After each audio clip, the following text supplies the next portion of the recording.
Vamos iniciar a criação do nosso segundo formulário.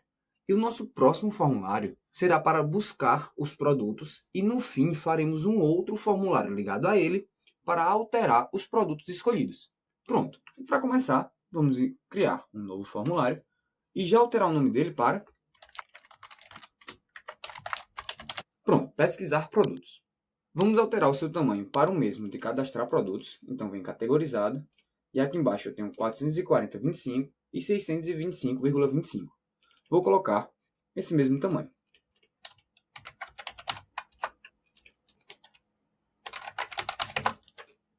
E antes de inserir os controles nesse nosso formulário, vamos alterar a nossa fonte, tá? Aqui vamos vir em alfabético e escolher aqui a nossa fonte. Colocar a mesma fonte da anterior, que seria YouGothic, tamanho 12. E aqui a nossa cor do formulário. Para não ficar uma cor muito branca como a anterior, colocarei essa borda inativa, tá? Essa cor. Ela não é nem tão branca quanto a anterior, mas também não é tão cinza. No final, a gente altera para uma cor só todos os nossos formulários. Combinado? Pronto. Agora vamos criar os campos que vamos procurar. Cada um dos campos terá um rótulo e uma caixa de texto, tá? Colocaremos inicialmente um campo de descrição aqui em cima. Descrição. Um outro para quantidade, mas para ser mais fácil eu vou simplesmente copiar e reposicionar, depois vamos alterando. Um outro para quantidade. Um outro para o código de barras. Colocarei aqui embaixo. Teremos ainda o preço. E por último, nós vamos ter uma caixa de combinação, que será o nosso grupo. Pronto. Agora, só para facilitar, farei o seguinte. Vou trazer para cá. E vamos agora alterar. Aqui vai ser a quantidade. Vou trazer um pouquinho mais para a direita, pois esse campo de descrição ele precisa ser maior. Dessa forma. Aqui teremos o preço. E esse preço, você concorda que não precisa ser tão grande? Pronto. E aqui, vamos excluir esse código, cliquei 2 vezes sem querer. Ao invés de descrição, aqui eu vou ter o código de barras. Pronto. Aumentar essa caixa de texto e também essa caixa de texto. Para finalizar, eu vou trazer todos eles um pouco mais para a esquerda e para baixo. Aqui, mais ou menos. E para ficar mais organizado, vou colocar aqui logo o grupo. Trazer a caixa de combinação.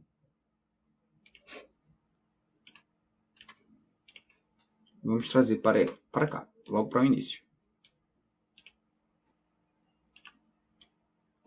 Pronto. Agora, para finalizar essa nossa primeira aula introdutória sobre o nosso formulário, vamos criar um botão de pesquisar produtos. Então, vamos voltar para o Excel, Formas, e aqui eu vou simplesmente copiar esse botão de alterar a imagem, e aqui eu vou colocar pesquisar produtos. Vou aumentar um pouco mais o tamanho para colocar o nosso ícone. Para encontrar o ícone de procurar, basta colocar esse nome, procurar. Nenhum ícone muito interessante com o nome de procurar, então eu vou colocar lupa. Pronto. A lupa define bem o procurar. Vamos diminuir agora o tamanho. Colocar aqui, tá? Depois, eu vou preencher de branco. E agora vamos agrupar essa forma com esse ícone. Depois, Ctrl C. E já vamos levar para o nosso VBA. Para o nosso segundo formulário. Vamos colocar aqui um rótulo.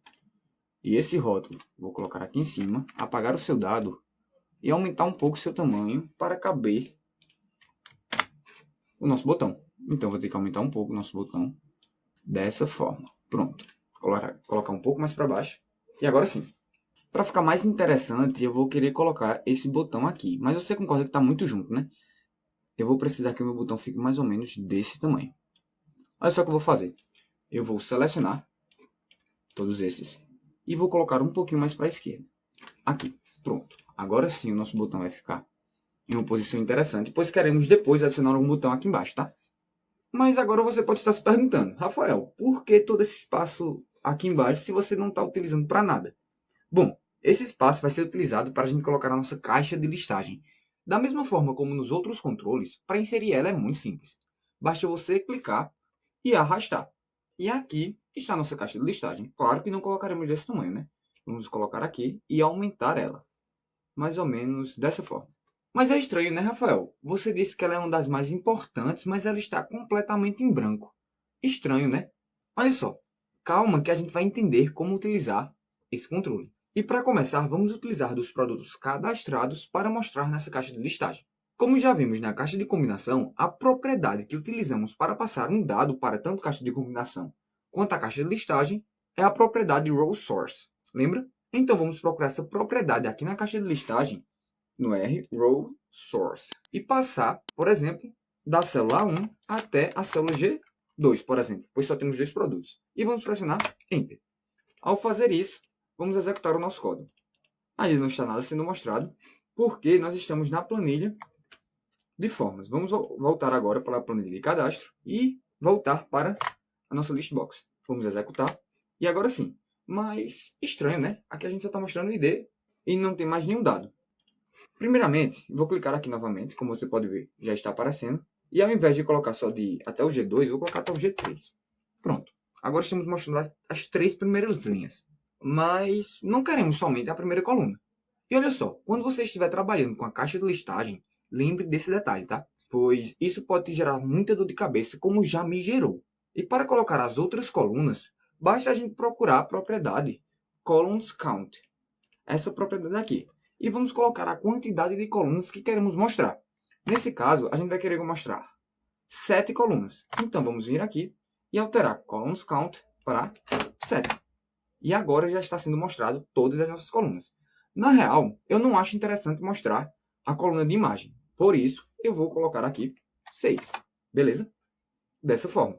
Olha só, esse macete que eu vou te ensinar agora vai ser muito útil, tanto para redimensionar as colunas da nossa listbox, quanto também para ocultar alguma coluna caso você deseje. Então preste bem atenção, tá?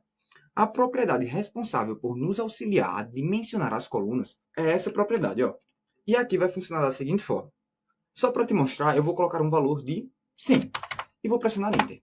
Você percebeu que a nossa coluna de D aumentou, só que eu quero que a coluna de D seja bem pequena. Então, ao invés de 100, eu vou colocar 20, por exemplo. Olha só, a coluna de D já ficou bem menor. Vamos colocar aqui 25. Depois disso, eu vou colocar um ponto e vírgula. Depois do ponto e vírgula, basta colocar a nossa segunda largura de coluna. Por exemplo, vamos colocar que a descrição, como é maior, vamos colocar 100. Então, nossa descrição aumentou um pouco, vamos colocar um pouco mais. Vamos colocar 150. Pronto. Então, agora vamos para o terceiro. O terceiro é a quantidade. A quantidade não queremos que seja tão grande. Vamos colocar algo de 75. Pronto, 75 está interessante. No código de barras, vamos colocar 100, pois queremos mostrar o nome de código de barras. Vamos colocar 110. Aqui vamos ter que aumentar só um pouco mais, dessa forma. E no preço, a gente pode diminuir, tá? Pois o preço não precisa de todo esse tamanho. Vamos colocar 70 no preço. Um pouco menos. Colocar algo próximo de 65. E o grupo, como é o último, nós não precisamos colocar. Mas caso você quisesse, por exemplo, ocultar a quantidade, a gente viria no terceiro campo, esse de 75, e colocaria 0. E olha só o que acontece quando eu faço isso. Automaticamente é oculto aquela nossa coluna. Tudo bem? Mas isso não vai ser o que faremos aqui. Mas eu estou te mostrando o que é possível fazer caso você necessite, tá? Para finalizar essa aula, vou te falar de outra propriedade que sempre vamos utilizar quando estivermos trabalhando com esse controle de caixa de listagem, que é o cabeçalho das colunas. Essa propriedade pode ser verdadeiro ou falso. Caso for verdadeiro, será colocado um cabeçalho na nossa primeira linha do dado. Dessa forma, o legal de utilizar o cabeçalho é que, por mais que a quantidade de dados seja grande, sempre será mostrado na primeira linha o cabeçalho, tudo bem? Ou seja, quando a quantidade de dados for muito grande, vai aparecer uma barra de rolagem aqui embaixo e você pode necessitar baixar os dados. Sendo que dessa forma, quando colocarmos o cabeçalho, por mais que eu desça essa barra de rolagem, o nosso cabeçalho vai permanecer constante. Bom, com essa nossa caixa de listagem, já podemos iniciar a construção do nosso código do nosso segundo formulário. Com isso, eu estou te esperando.